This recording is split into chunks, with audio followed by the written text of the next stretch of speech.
तूफानी रात मीरा अपनी दादी के पुराने घर में रहने आई। ये एक पुराना, खड़खड़ाने वाला घर था, जिसमें कई पुरानी चीजें और गुजरे जमाने की यादें थीं। उन चीजों में अटारी में रखा एक लंबा, सजावटी आईना उसका ध्यान खींचता था। उस आईने की फ्रेम पर बेलों और आंखों की जटिल नक्काशी थी, जैसे वह उसे देख रहा हो। जिज्ञासावश मीरा ने आईने को अपने कमरे में ले जाने का फैसला किया। उसने उसकी धूल साफ की, जिससे उसका प्रतिबिंब इतना साफ और वास्तविक दिखा कि वह असली सा लगा। उसी रात जब बिजली कड़क रही थी और बारिश खिड़कियों पर थपेड़े मार रही थी, मीरा ने कुछ अजीब महसूस किया। आईने में उसका प्रतिबिंब थोड़ा देर से प्रतिक्रिया कर रहा था। उसकी हरकतें थोड़ी देर बाद दिख रही थीं। मीरा ने इसे अपनी थकी हुई दिमाग की चाल समझकर हंसी में उड़ा दिया।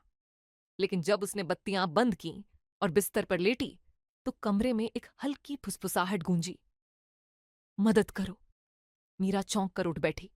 उसकी आंखें कमरे में इधर उधर दौड़ने लगीं। उसे लगा कि यह हवा की आवाज हो सकती है, लेकिन फिर वही आवाज फिर से आई, इस बार और स्पष्ट। मीरा, कृपया मेरी मदद करो। आवाज आईने से आ रही थी। डर से कांपते हुए मीरा धीरे धीरे आईने के पास गई।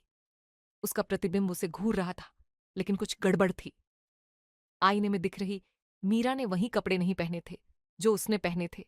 वह एक लंबा सफेद गाउन पहने हुए थी। तुम कौन हो?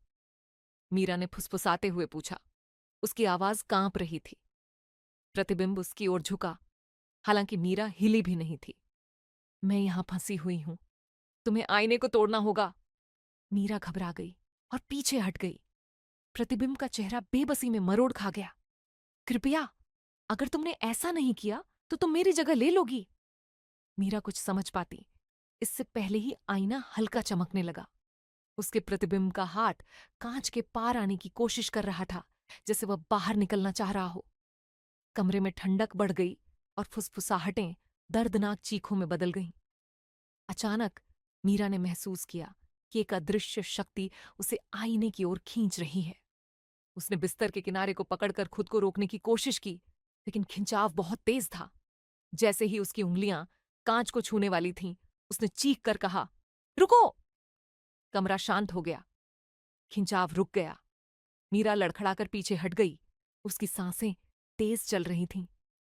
अब प्रतिबिंब में वही डर से भरा उसका चेहरा था, जिसने वही कपड़े पहने थे जो उसने पहने थे। हिम्मत जुटाकर मीरा ने एक भारी पेपरवेट उठाया और आईने पर दे मारा। कांच टुकड़ों में टूट गया और हर टुकड़े में उसका चेहरा दिखाई दिया। जैसे ही कांच के टुकड़े फर्श पर गिरे, कमरे में एक आखिरी खून जमा देने वाली चीख गूंजी। सब कुछ शांत होने के बाद मीरा ने महसूस किया कि कमरे की हवा हल्की हो गई थी और डरावनी ठंड गायब हो गई थी। लेकिन फर्श पर बिखरे आईने के टुकड़ों में उसने कुछ ऐसा देखा जिसने उसके खून को जमा दिया। एक छोटा, भूतिया आकृति खोखली आंखों से उसे घूरते हुए फिर हवा में गायब हो गई। मीरा ने फिर कभी अपने घर में आईना नहीं रखा। कहानी से सीख, हमें कभी भी अपने डर और अजनबी चीजों को नजरअंदाज नहीं करना चाहिए। अगर कुछ हमें असामान्य लगे तो हमें उसे हल्के में नहीं लेना चाहिए, क्योंकि कभी कभी वही चीज हमारी सुरक्षा के लिए खतरा बन सकती है।